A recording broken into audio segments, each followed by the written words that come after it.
प्रिय श्रद्धालुओं, जय श्री कृष्णा, जय श्री राम, जय श्री राधे राधे, जय श्री महाकाल।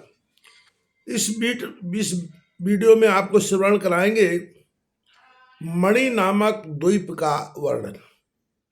व्यास जी कहते हैं, राजन, ब्रह्मलोक से ऊपर के भाग में जो सर्वलोक सुना जाता है वही मणिद्वीप है, जहाँ भगवती जगदम्बा विराजती है। संपूर्ण लोकों से श्रेष्ठ होने के कारण इसका सर्वलोक यह नाम पड़ा है। इसके समान त्रिलोकी में कहीं कोई भी सुंदर धाम नहीं है। जगत के लिए यह छत्र स्वरूप है। वहाँ सांसारिक ताप अपना प्रभाव नहीं जमा सकता। राजन, सभी ब्रह्मांड उसी की छत्र छाया में है। उस मणि द्वीप के चारों ओर अनेक योजन दीर्घ और विस्तार से संपन्न अमृत का समुद्र विराजमान है। पवन के झोंकों से उठी हुई सत सत तरंगें उसकी शोभा बढ़ाती रहती है। रत्नमय बालू का मत्स्य और शंख से भरा हुआ है। तरंगों के संघर्ष से उठी हुई बड़ी बड़ी लहरें चारों ओर शीतल जल के कण फैलाती हैं। अनेक प्रकार की ध्वजाओं से संपन्न तथा इधर उधर जाने आने वाली नौकाएं उस सुधा सागर की शोभा बढ़ाती है। इस सुधामय समुद्र के चारों ओर तट पर रत्नमय वृक्ष शोभा पा रहे हैं। इस समुद्र के बाद लोहमय धातु की बनी हुई गगनचुंबी चार दीवार है। इसका विस्तार 7 योजन है। इस महान परकोटे में अनेक प्रकार के शस्त्रों को धारण करने वाले युद्ध संबंधी विविध विद्याओं के पारगामी बहुत से रक्षक निवास करते हैं। यहाँ सर्वत्र आनंद का ही साम्राज्य रहता है। इस परकोटे में 4 द्वार है। राजन, इस 4 दीवारी के भीतर देवी में भक्ति रखने वाले अनेक गण रहते हैं। भगवती जगदम्बा का दर्शन करने के लिए जो देवता लोग आते हैं, उनके गणों के रहने के लिए यहाँ स्थान बने हैं। उनके वाहन और विमान यहाँ रहते हैं। सैकड़ों विमानों के संघर्ष की ध्वनि से यहाँ का कोना कोना भरा रहता है। वहाँ स्थान स्थान पर मीठे जल से परिपूर्ण बहुत से सरोवर है। राजन, रत्नमय वृक्षों से सुशोभित अनेक प्रकार के सुंदर बगीचे यहाँ की शोभा बढ़ाते हैं। उस लोहमय प्राकार के आगे कांच निर्मित परकोटा है। पहले से यह परकोटा बहुत बड़ा है। इसका शिखर आकाश को छू रहा है। तेज में पूर्व प्रकार से यह 100 गुना अधिक माना जाता है। गोपुर और द्वार से शोभा पाने वाला यह प्रकार अनेक वृक्षों से संयुक्त है। जिसकी जाति के वृक्ष होते हैं वे सब यहाँ पाए जाते हैं। वे वृक्ष सदा फूलों और फलों से लदे रहते हैं। नूतन पल्लवों और उत्तम सुगंध से उन वृक्षों का कोई भी अंग खाली नहीं रहता। राजन, अनेक जाति वाले वृक्षों के बहुत से वन और उपवन जो सैकड़ों बावलियों से युक्त हैं, यहाँ शोभा पाते हैं। कोयलों के कलरव से युक्त, भ्रमरों की गुंजार से मुखरित तथा स्नग्ध छाया वाले वे सभी वृक्ष सदा रस टपकाते रहते हैं। अनेक ऋतुओं में होने वाले उन वृक्षों पर भांति भांति के पक्षियों के समाज निवास करते हैं। अनेक प्रकार के रसों को प्रवाहित करने वाली नदियों के कारण उन वृक्षों की असीम शोभा होती है। कबूतर, तोते तथा हंस आदि पक्षियों के पंखों से उठे हुए पवन द्वारा वहां के वृक्ष सदा हिलते डुलते रहते हैं। कांसे की 4 दीवारी के बाद तांबे की 4 दीवार है। इस प्राकार का आकार चौकोर और ऊंचाई 9 योजन है। उन दोनों प्राकारों के मध्य में कल्प वृक्ष की सुंदर वाटिका है। राजन, उन वृक्षों के पुष्प सुवर्ण के समान चमकते हैं। पत्तों से भी सोने जैसी ही आवाज छिटकती है। बीज और फल रत्न सदृश है। बाकी सुगंध चारों दिशाओं में 10 योजन तक फैली रहती है। राजन, बसंत ऋतु द्वारा वह वन सदा सुरक्षित रहता है। वहाँ पुष्पों के छत्र से सुशोभित होकर बसंत पुष्प निर्मित सिंहासन पर विराजित रहता है। मधुश्री और माधवश्री इन नामों से प्रसिद्ध इसकी दो भार्याएं हैं। कामदेव के समान मुख वाली ये देवियां फूलों के गुच्छों का गेंद हाथ में लेकर क्रीड़ा करती रहती हैं। वह अत्यंत दिव्य वाटिका चारों ओर मधु की धारा बहाती है। पुष्पों की गंध को लेकर चलने वाली वायु ने वहां के 10 योजन तक को सुवासित कर दिया है। गान करने में लोलुप द्रव्य गंधर्व अपनी मणियों के अपनी पत्नियों के साथ वहां विराजमान है। अनुपम शोभा पाने वाला यह दिव्य मन वाली कोकिलों की काकली से निनादित है। तत्पश्चात तांबे के परकोटे से आगे शीशे का परकोटा प्रसिद्ध है। इसकी ऊंचाई 7 योजन कही जाती है। राजन, इन दोनों परकोटों के मध्य में संतान नामक वृक्षों की वाटिका है। वहां के पुष्पों की सुगंध 10 योजन तक चारों ओर सुवासित किए रहते हैं। निरंतर विकसित पुष्प सुवर्ण की भांति कांति धारण किए रहते हैं। अमृत के समान मधुर रसों से भरे हुए मीठे फलों की वहां प्रचुरता है। राजेंद्र, उस वाटिका का स्वामी ग्रीष्म ऋतु है। उसकी 2 भार्याएं हैं, शुक्रश्री और शुचिश्री। संताप से तप्त प्राणी वहां के वृक्षों की छाया में निवास करते हैं। अनेक सिद्धों और देवताओं से वहां का कोना कोना भरा रहता है। राजन, इस शीशे के परकोटे के आगे एक सुंदर पीतल द्वारा निर्मित 4 दीवारी है। इसकी लंबाई 7 योजन है। इन 2 परकोटों के मध्य भाग में मलयागिरी वृक्षों की वाटिका कही जाती है। मेघों पर सवारी करने वाला वर्षा ऋतु यहाँ की व्यवस्था करता है। इसके नेत्र पिंगल वर्ण के हैं और यह मेघ रूपी कवच को धारण किए रहता है। विद्युत की कड़कड़ाहट ही इसका शब्द है। इंद्रधनुष इसके धनुष का काम देता है। अपने गणों से संपन्न होकर सहस्त्रों जल धाराएं बरसाना इसका स्वाभाविक गुण है। नभाश्री, नवश्याश्री, स्वास्या, रश्यमालिनी, अम्बादुला, निरली, अभ्रमंती, मेघयंतिका, बरसयंती, चिवुड़िका, बारीधारा और समता नाम से प्रसिद्ध है। ये 12 शक्तियां वर्षा ऋतु की देवियां कही गई हैं। ये सदा मद से विहल रहती हैं। नवीन पल्लवों तथा लताओं से युक्त वृक्ष एवं तृण ही सदा पाए जाते हैं, जिनसे वहाँ की सारी पृथ्वी परिवेष्टित रहती है। नदी और नद बड़े वेग से प्रभावित होते हैं। देवता, सिद्ध तथा देवी के यज्ञ संबंधी कार्य में निरत एवं देवी के लिए बापी, कूप और तड़ाग बनवाकर अर्पण करने वाले पुण्यात्मा पुरुष वहां निवास करते हैं। पीतल के परकोटे के आगे 7 योजन लंबा पंच लोहे से बना हुआ परकोटा है।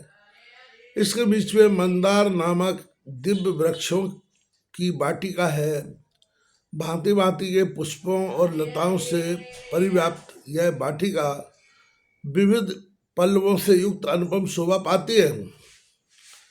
पवित्रात्मा शरद ऋतुओं को इसका अधिष्ठाता कहते हैं। इसकी 2 सुप्रसिद्ध देवियां हैं, ईशु लक्ष्मी और ऊर्ज लक्ष्मी। अपनी स्त्रियों तथा अनुचरों के साथ अनेक सिद्ध पुरुष वहां निवास करते हैं।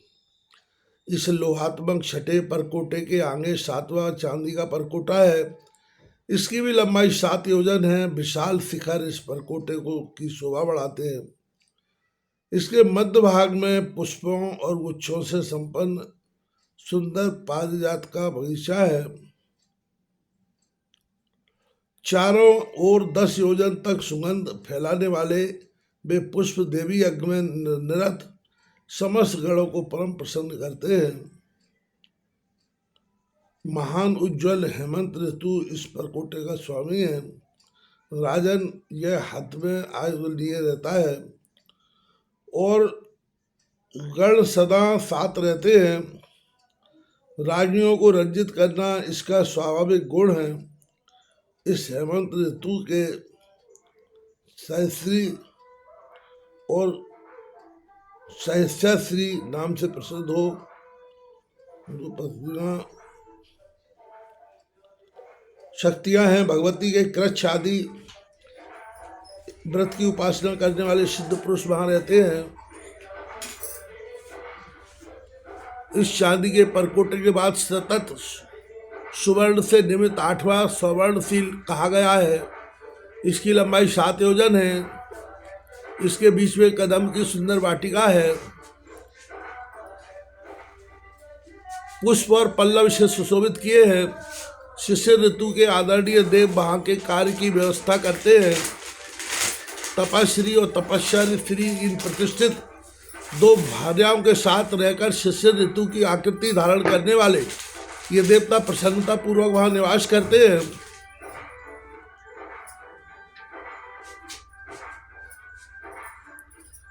देवी को प्रसन्न करने के लिए गौ और भूमि दान करने वाले महान सिद्ध पुरुषों का यह निवास स्थान बना हुआ है। इस हिरण्यगर्भ प्रकार से आगे कुमकुम के समान अरुण वर्ण वाला पुष्पराग मणि से बना हुआ है। 7 योजन लंबा एक परकोटा है। बाकी भूमि वन और उपवन भी पुखराज के समान ही प्रतीत होते हैं। वहाँ के वृक्षों और बालिकाओं को भी पुष्पराग रत्नमय ही कहा गया है। जिस रत्न का वहाँ प्राकार बना हुआ है, उसी रत्न के द्वारा वहाँ के वृक्ष, पृथ्वी, पक्षी, जल मंडप, उसके खंभे, सरोवर और कमल भी निर्मित है। यही नहीं बल्कि उस परकोटे के भीतर जो जो वस्तुएं हैं वे सब पुष्पराग मणि से ही बनी हुई हैं। राजन, रत्न निर्मित परकोटों का यह साधारण सा परिचय है। प्रभु क्रमशः एक परकोटे से दूसरे परकोटा तेज में लाख गुना अधिक है। प्रत्येक ब्रह्मांड में रहने वाले इंद्र आदि दिक्पाल अपना एक समाज बनाकर हाथों में उत्तम आयुध लिए हुए यहाँ निवास करते हैं। इन मणिद्वीप की पूर्व दिशा में ऊंचे शिखर वाली अमरावतीपुरी है। भांति भांति के उपवन अमरावती की शोभा बढ़ाते हैं। वह पुरी देवराज इंद्र की है। स्वर्ग में जितनी शोभा है उससे अधिक शोभा इस अमरावती में है। अनेकों इंद्र के सहस्त्रों गुणों से भी अधिक गुण वहाँ लक्षित होते हैं। वहाँ के सतकृतु प्रतापी इंद्र ऐरावत पर चढ़कर हाथ में वज्र लिए हुए देवसेना के साथ शोभा पाते हैं। सची भी देवांगनाओं से संपन्न होकर वहाँ सुशोभित होती है। राजन, मणिद्वीप के अग्निकोण में अग्नि के समान प्रज्वलित वहिनपुरी है। स्वाहा और स्वधा इन 2 शक्तियों के साथ अग्निदेव वहाँ विराजते हैं। अपने वाहनों और भूषणों से सुशोभित होकर अपने गणों से युक्त हो उनका वहाँ निवास होता है। मणिद्वीप की दक्षिण दिशा में यमराजपुरी है। राजन, चित्रगुप्त आदि मंत्रियों के साथ अपने अनुचरों से घिरे हुए यमराज हाथ में विशाल दंड लेकर वहाँ विराजते हैं। सूर्यनंदन महाभाग यमराज अपनी सहधर्मिणी के साथ वहाँ रहते हैं। नैऋत्य कोण राक्षसों की पुरी कही जाती है। यह पुरी मणिद्वीप के नैऋत्य कोण में है। हाथ में खड़ग धारण करने वाले निरति अपनी शक्ति के साथ राक्षसों से घिरे हुए वहाँ विराजते हैं। पश्चिम दिशा में पास धारण करने वाले प्रतापी वरुणराज विराजते हैं। महान मत्स्य इनकी सवारी का काम देता है। मधुमय मधुपान करने से बेहल होकर अपनी शक्ति और गणों के साथ वहाँ ये विराजते हैं। उस लोक में अपनी स्त्री वरुणानी के साथ वरुण देव का वास होता है। मणिद्वीप के वायव्य कोण में वायुलोक है। वहाँ वायुदेव विराजते हैं। प्राणायाम करने में परम कुशल सिद्ध योगियों से घिरे हुए वायुदेव हाथ में ध्वजा लेकर शोभा पाते हैं। विशाल नेत्र वाले इन वायुदेव की सवारी मृग है। इनकी शक्ति साथ रहती है और मरुदगण इन्हें घेरे रहते हैं। राजन, मणिद्वीप की उत्तम दिशा में यक्षों का महान लोक है। वहाँ यक्षों के स्वामी कुबेर अपनी रिद्धि वृद्धि प्रवृत्ति शक्तियों तथा नव निधियों से युक्त होकर विराजते हैं।